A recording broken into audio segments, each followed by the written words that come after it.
Howdy. As we continue to navigate uncharted waters and adjust to a new reality when it comes to teaching and learning, the Center for Teaching Excellence at Texas A&M University wants to share with you a few practical tips and perspectives on how to best facilitate learning online through Zoom and other digital tools. While the move to fully online instruction poses many questions, perhaps one of the most important is what it means for assessing student work and learning. Some of the fundamental questions that arise are, do I still give a traditional closed book exam or not? How do I keep students from cheating? How can I monitor and proctor the exam?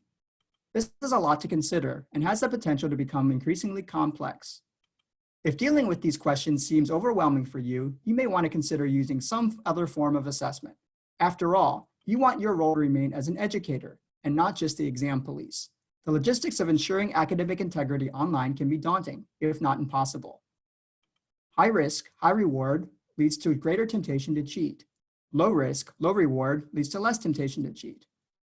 Other forms of assessment can be as simple as modified versions of the original assessments. Open book quizzes or exams can be timed or untimed, and since they are open book, there is a reduced temptation to cheat.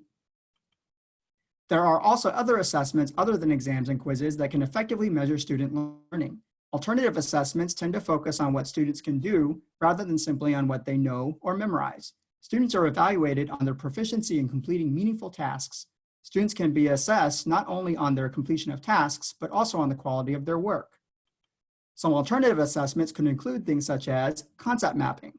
These are visual activities where students must use higher order thinking skills such as synthesis, evaluation, and analysis to create visual representations of content, concepts, and processes. Concept maps can either be standalone assessments or part of a longer, more formal written assessment, such as reflection or analysis papers. Reflection papers can encourage students to reflect on what they have learned, how it relates to what they have learned in the past, as well as how it can relate to how they will learn in the future. Reflection papers can also encourage students to practice their metacognitive skills, where they self-assess and self-evaluate their own thinking and learning processes. Analysis papers can encourage students to dig deeper and apply what they have learned to real-world concepts. They may be a response to instructor-posed case studies or scenarios.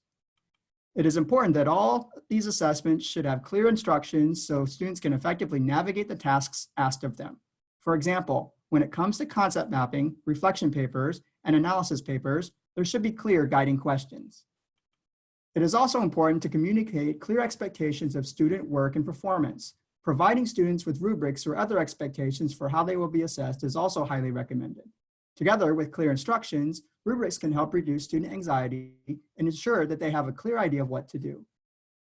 They provide scaffolding for students that can help support them as they complete the assessment tasks. As with any aspect of teaching, both online and offline, clear and transparent practices, guidance, expectations, instructions, and communication can be very, very helpful when it comes to alternative assessments. For more specific ideas about classroom assessment techniques and alternative assessments, please reach out to the Center for Teaching Excellence at Texas A&M University using the following email address, cte@tamu.edu. Instructional consultants at the center can provide one-on-one consultation for a wide range of teaching and learning questions.